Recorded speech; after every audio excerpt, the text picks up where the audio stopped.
What's going on, everyone? Welcome to another episode of GW Recap. We're back.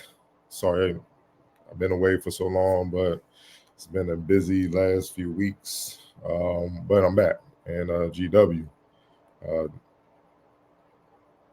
very good win today over a game George Mason team. They knocked off George Mason 75-62 in a true rivalry game. And I say that in the sense we all know the historical uh, deal between these two programs or whatnot. But this is the first time in a very long time where both teams came in with winning records, where they both came in being in the mix to possibly win the conference, not just the regular season conference, but make a run in the conference tournament and punch their ticket to the dance.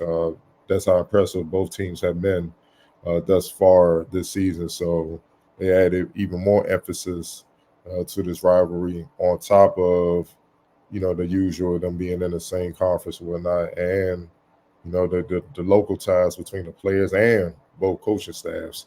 It just added a little bit more intensity to it. You felt it as soon as you got in the building, and it was a very intense, competitive game. But as I said before, George Washington pulled it out. But before I get started, listen, man, need a good bite to eat. Not sure what you should get. Make a trip to DC or for U Street, Georgia Avenue, and visit Oohs and Ahs, man, and get some of the best soul food. Well, in my opinion, the best soul food you can buy in the DMV, without question. A matter of fact, probably in the East Coast, I have yet to eat at a soul food spot as good as Oohs and Ahs. I'm not just saying it because they're one of my sponsors. I'm saying it because it's fact. They have a wide variety of foods, no pork involved, fairly healthy, a lot of dishes, and they're all good. I haven't been disappointed yet. And when I've sent people there, they said they haven't gone wrong yet. So please visit Oohs and Ahs, man. Tell Algie, head chef, and D Brooks, both co-owners of Oohs and Ahs, I sent you. All right, man, let's get into this game, man. Listen, to me, the thing that stood out was GW's defense in the first half. Listen, you see the box score, you see the leaders and scoring leads for both teams at the bottom of the screen or whatnot. But to me, defense won this game, especially in the first half. GW was lights out. They were very, very, very impressive defensively. I did not expect that. When I mean they were all over the court, that's exactly what I mean. They came in with a point to prove. They suffocated George Mason's bigs, their guards. Anytime somebody got loose in the paint and looked for a layup attempt or a dunk attempt, they saw about 2 or 3 bodies. We all know George Washington, son of Babatunde Akabola. He's an elite rim protector, one of the best in the college ranks, the best in the A10 for sure. We know he's coming over to contest any and everything, but he wasn't alone. Darren Buchanan was digging down, contesting. James Bishop was digging down, contesting. Gary Johnson, Max Edwards. When you turned the corner and went to the basket, you saw 2, 3 GW jerseys, and it made it hard. It made it extremely difficult for George Mason's players to finish. Especially Amari Kelly. He had a lot of bunnies that he missed, all because he saw multiple bodies. He rushed his shot, and he didn't get the right rotations, get the right touch on the ball to be able to convert. You know what I mean? And had he did convert, it would have been a different game, I believe, because George Mason would have been able to keep pace with George Washington. George Washington had no problem scoring the ball, and the way they would defend it, it put more and more pressure on George Mason. You saw them pressing more, taking tough shots, taking quick shots, and look, GW built on it. They jumped on it. In the first half,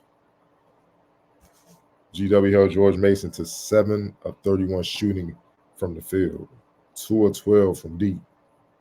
I repeat, 7 of 31 from the field, 2 of 12 from deep. Meanwhile, George Washington shot 14 of 33 from the field, 6 of 12 from deep.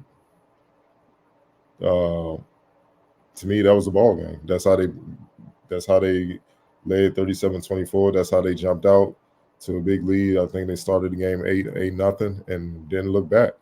And From then on, George Mason was pretty much playing from behind, trying to get a rhythm offensively, trying to get something going. The one constant that they had was Keyshawn Hall, one of the top players in A10 this year. He's been proving it. He's a one-on-one wizard. He's going to find his shots, and he's going to have his opportunities to score. But they even made it tough on him. He was 7 of 17 from the field for the game. I just felt their defense overall, George Washington defense overall, was on point. Now in the second half, they had some slip ups, which is to be expected. George Mason got it going. Mari Kelly hit a couple threes. Maddox kind of woke up a little bit. But Keyshawn kind of continued his steady climb and whatnot. So they made some runs, but for the most part, when they made a run, GW answered right back with a run. And that's why I said that first half, that cushion that they built behind their defense, GW did, that ended up being the difference in the game. Because had the second half gone like it did in the first half, as far as kind of back and forth, you go on the run, I go on the run, you go on the run, I go on the run, it could have been a different contest coming down the stretch. So also 3-point shooting. That was another big reason why GW pulled it out. GW shot 38% from deep, 8 of 21. George Mason, 5 of 23, 21% from deep. It's tough to overcome that when you shoot that poorly. You know what I mean? On top of shooting that poorly from the field. And then when you add in the free throw disparity, George Washington shot 87% from the line, 21 to 24. George Mason shot 13 to 15, 86%. That's why you have a 13-point win. It's really not difficult to understand why they had a cushion. But again, it comes back to the execution and defense that GW displayed in the first half. And it wasn't just contesting at the basket. When the guards dug down to help out Gambola, because in their loss to Davidson, in their game against Davidson, they didn't lose. In their game against Davidson, Aguilar got in foul trouble because he was kind of on an island down there trying to deal with Davidson's bigs, who are highly skilled or whatnot. They may not be the most athletic bunch, but they're highly skilled. And he found himself on the perimeter. He found himself contesting everything, and he picked up fouls. This time he had help. Mason has a few trees of their own, but not just Amari. You got Malik Henry, got Woody Newton down there, all athletic, 6'8", 6'9" bigs. They can move. And, when they got free or when they got the ball inside and they drop step or they turn the corner to score, now he wasn't by himself this time. You know what I mean? It was multiple people there to try to make it just life tough on those guys inside. But then when those guards dug down, and let's say Amari Kelly saw the double before he can get it to his shot, he was kicking it back out. And when he kicked it back out, GW guards were recovering with efficiency, man. They was getting out and closing out on Mason's three-point shooters where they didn't have any daylight to take the shot. And they had to move the ball, which played into the hands. And when they did take the shot, it was a hand right there. They was contested. It was just, that first half was a masterclass in how to play defense. And they made it extremely tough on George Mason, man. And that's why they were able to, hold him at bay and build the cushion that they did. That ended up being a difference in the game, 13-point lead. Because in the second half, it was a stalemate. They both scored 38 points. That's what I'm saying. That ended up being the difference. The defense in the first half, George Washington's defense in the first half, and the three-point shooting differences, as well as the free throws. That all came into play. The efficiency. It was just beautiful to see, man. So, that's my takeaway overall for the game. Now I'm gonna touch on some players who stood out. Darren Buchanan. He's emerging into a force. He's no longer just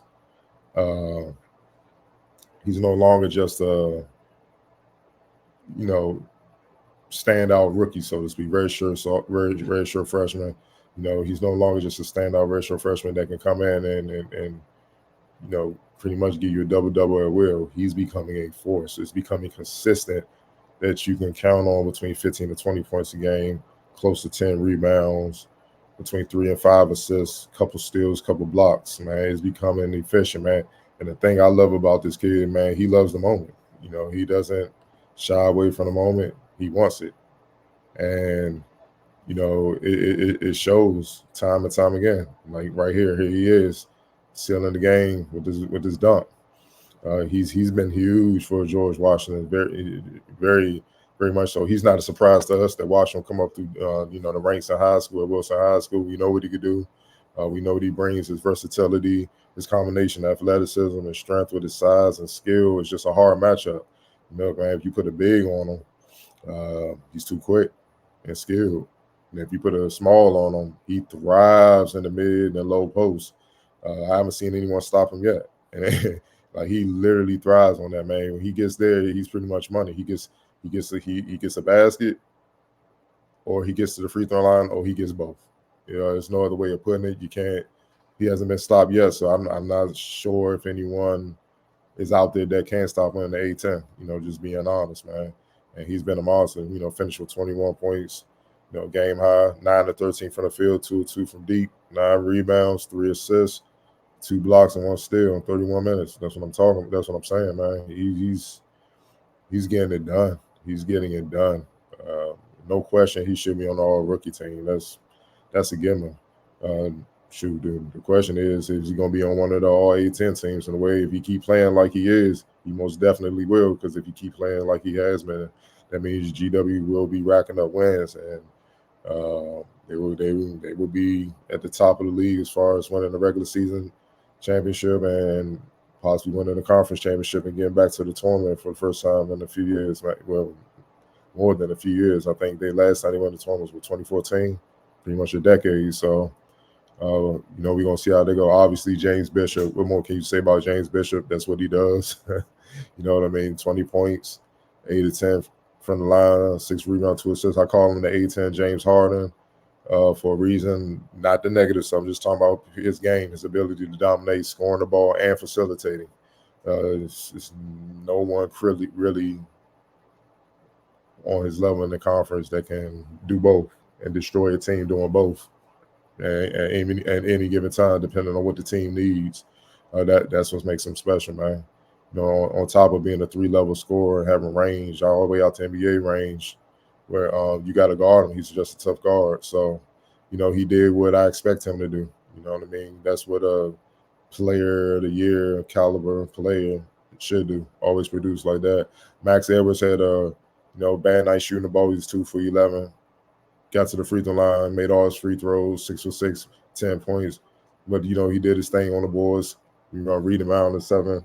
And he didn't let it get to him as far as defense. He had an off night, so he went out his way to make sure other players had an off night. I'm gonna get to George Mason and a few about their shooting woes, but he made an impact that way. Gary Johnson hit some big shots. He had 8 points. He didn't shoot the ball well, but he hit some timely threes when they needed it in the second half, and 3 rebounds. Antoine Smith Jr. He gave GW the offensive spark. When their defense was swarming, he provided the offense to get them jump started. 8 points, 3 of 3 shooting, 2 of 2 from deep, 2 rebounds in just 10 minutes. He was huge. He was huge, man. And when, once he got the ball rolling, everybody fed off his impact. And then GW honestly really never looked back. You know what I mean? And it was their game. On George Mason's side of it,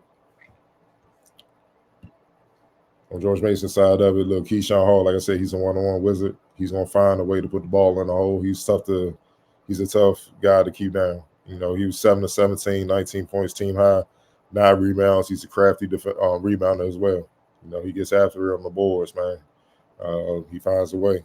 With a 6'7" frame, and long arms, to be able to get in there and just go get the ball. As Charles Barkley would say, sometimes rebounding is as simple as that, man. All the technical stuff about boxing out and all that, that's cool. But at the end of the day, it's about just going to get the ball. And, he had 2 assists in 37 minutes. Defense was up and down with him. He got beat a few times on the back door, as you saw on the game-sealing dunk. He got beat that way. Got beat long with the overhead pass, and Darren Buchanan Jr. put the finishing touches on the game. But, overall, I felt like he was a bright spot for Mason. It wouldn't have been close without him. And, he did he did what he should do in this type of game. especially on the road game with his numbers and whatnot. He played well enough for them to win the game. That's all you can ask for. Next up was Amari Kelly. They're 6'9" big, 14 points, 5 of 10 from the field, 2 of 4 from deep, 2 of 2 from the free throw line, 5 rebounds, 2 blocks, 3 steals. Had it going defensively. He was 5 for 10, but he could have very easily been 8 of 10 or 9 of 10. He missed about 3 or 4 layups.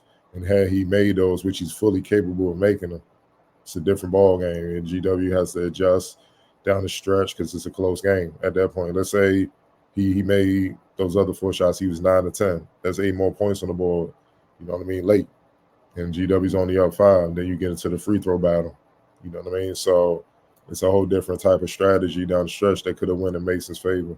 But once again, it goes back to Akinbola contesting, Max Edwards coming down, just having bodies in front of him. He was seeing 2 or 3 people and making it tough as possible for him at the basket. And that's the reason why he missed some gimmies. Darius Maddox finished with 11 points, but he was 5 of 16, 1 of 6 from deep. That was huge. The defense on him was huge. And you got to give a lot of credit to Max Edwards and James Bishop and, Gary Johnson, Darren Buchanan. They all had a turn, mostly Max Edwards.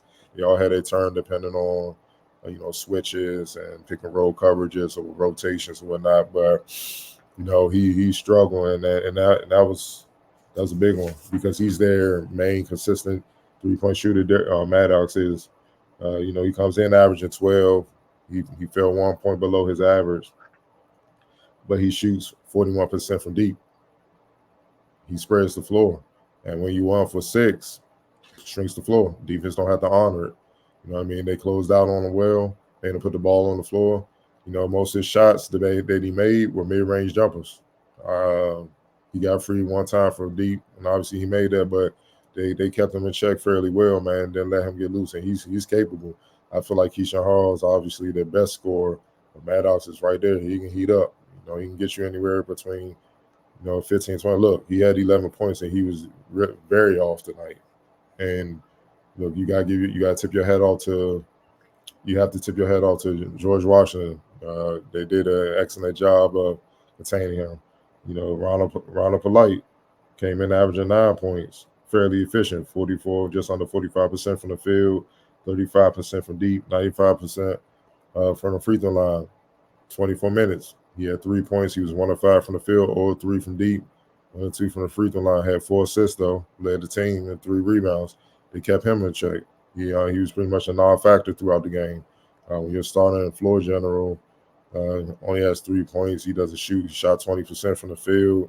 And 24 minutes. That means you're doing an outstanding job defensively because they can't get in the flow. They can't get into their sets, properly. And you got to give all the credit in the world to what GW did. Their game plan, their execution defensively in the first half. Like I said, they suffocated George Mason. They made it very hard on him, and they couldn't get anything going. Couldn't get a rhythm whatsoever. I felt like their freshmen, Baracco, Koji, I'm talking about George Mason. Their freshmen gave him some good minutes. Had 9 points, 4 steals. That boy's a ball hawk. He's a ball hawk.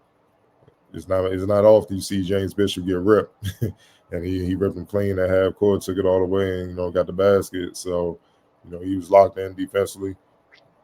Also had 3 rebounds and 2 assists. I felt like he gave him some strong minutes. Jared Billups is their defensive ace. He was in foul trouble a little bit, having to chase James Bishop, try to keep his numbers down or whatnot.